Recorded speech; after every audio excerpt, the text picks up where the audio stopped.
Listen, don't you think Sony lives in some kind of separate parallel universe? And while all manufacturers compete over who adds more AI, who makes the screen brighter, charging faster, the processor more powerful, and camera smarter, meanwhile, Sony says, let's keep the headphone jack, the SD card, a camera button, and huge bezels on the top and bottom. And you know what the most amazing thing is? They have fans who are willing to buy these phones for a lot of money.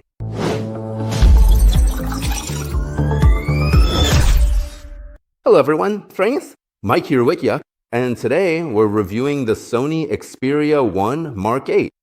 Yes, Sony has released a flagship again, and the question here is simple. Is this a truly underrated smartphone for those in the know, or just another expensive phone for three fans of the brand? Let's find out now, because the phone is really strange, both in a good way and in a bad way too.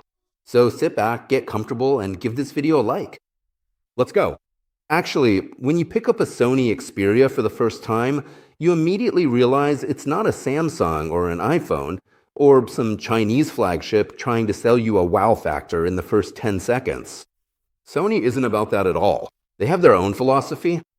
Either you get it or you move on. Just look at the design. At first, it seemed like a phone from the past. Large bezels on top and bottom in 2026, when everyone's doing minimal bezels, hole punch cameras, notches, and all that. But Sony's like, here's a full screen with no holes. And you know what? After a couple of days, you really start to understand what the deal is. Because nothing is blocking the picture. You watch a video, and nothing gets in your way. And Sony is like this in everything. They don't do things like everyone else. There's still a headphone jack here. I didn't even get it at first. In 2026, who else is doing this? Practically no one, but Sony kept it. MicroSD card.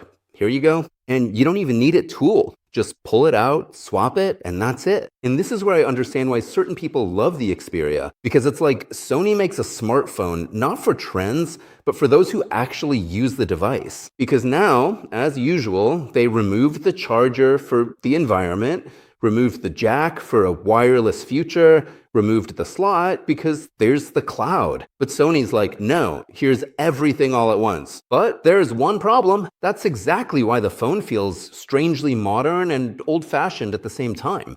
When you hold it in your hand, it feels like a flagship. The materials are expensive. Gorilla Glass Victus on the back, an aluminum frame, IP68 protection. Everything as it should be, but visually, the phone looks like it's from virtual reality. And another thing that surprised me is the texture of the body. I seriously thought it was plastic. The coating is that unusual. But no, it's glass. And Sony decided to do everything their own way. Now, the screen. 6.5 inches, OLED, 120Hz. The colors are great. It has HDR, the picture is really nice. And what I like is that Sony doesn't try to make an oversaturated picture like competitors sometimes do. With Sony, everything's natural.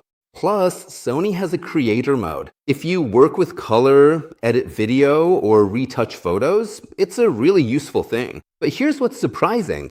The screen is bright, very bright. There are no problems outdoors at all. Everything is clearly visible under the sun. Though, honestly, in 2026, you'd want an LTPO screen, so the refresh rate drops to minimum values and saves battery. But here, it's a maximum of 30 Hz. It's a bit dated already. Well, let's be honest, most people won't even notice it. And now for the most interesting part, AI, or rather the almost complete absence of AI. While Samsung and Apple try to convince you that the phone will live your whole life for you now, Sony is like, well, we have Gemini and that's enough. And that's it. No crazy AI features, no, I edited the photo for you, I rewrote your email, I did magic. There's almost none of that here. And, you know, in some ways, it's even refreshing. Because sometimes it feels like manufacturers add AI to phones just to check a box. But Sony bet on something else, cameras. And this is where it gets interesting. Because Xperia has always been for people who love photography. And Sony's camera interface even looks like their alpha cameras. And there's a separate physical camera button.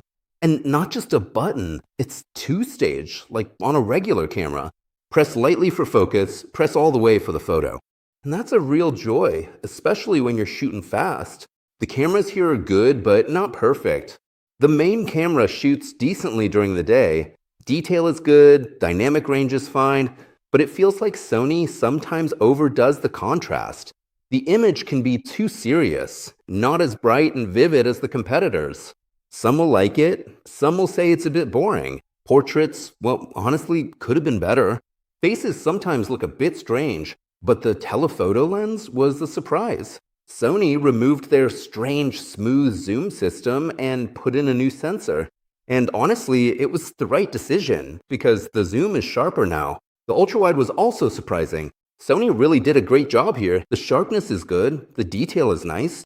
At night, of course, things aren't quite as perfect. Yes, the camera takes good shots, but when you compare it to other camera phones, you realize Sony falls just a bit short. And that's really the feeling of the whole phone. It's good almost everywhere, but rarely the best. Now for performance, Snapdragon 8 Elite General 5, a powerful chip. Games run smoothly, the system flies. But there's a catch. For some reason, Sony seems to throttle the performance a bit. In benchmarks, the phone somehow lags behind competitors with the same processor and gets a bit warm. Now here are the questions. Why does it start throttling under a sustained load? Meaning the phone starts to drop its power output. For the average user, this goes unnoticed. For a mobile gamer though, there are questions. On the other hand, the battery was a pleasant surprise. 5,000 milliamp hours.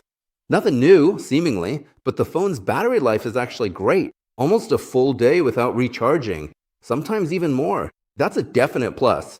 But 30-watt charging in 2026? I feel like Sony clearly didn't think this through. While Chinese phones charge faster than you can finish a coffee, Sony is still stuck in the past. A full charge takes over an hour, and it really feels old-fashioned. But it does have wireless charging and reverse charging too. And finally, the sound. The front-facing stereo speakers actually sound good. Loud, immersive, and you can even hear the bass, especially for a phone. And you know what my conclusion is? The Xperia 1 Mark 8 is a phone for those who know why they need an Xperia. It's not a mainstream flagship. It's not an iPhone or Samsung killer. It's not a Galaxy Ultra competitor. It's an enthusiast's phone for people who love wired headphones, love photography, want microSD, want a camera button, and don't want a phone like everyone else's. But looking at it objectively, Sony, as usual, released a good phone that just doesn't give most people a reason to choose it over the competition. And if you have a previous generation Xperia, honestly, I wouldn't upgrade. But if you've wanted to try something unusual for a while, this is exactly that weird Sony that you'll actually enjoy. Let me know in the comments if you'd even buy an Xperia in 2026. Or if Sony is just too niche now. And yeah, don't forget to subscribe, because there's a lot of interesting stuff coming up. This has been Like. See you in the next videos.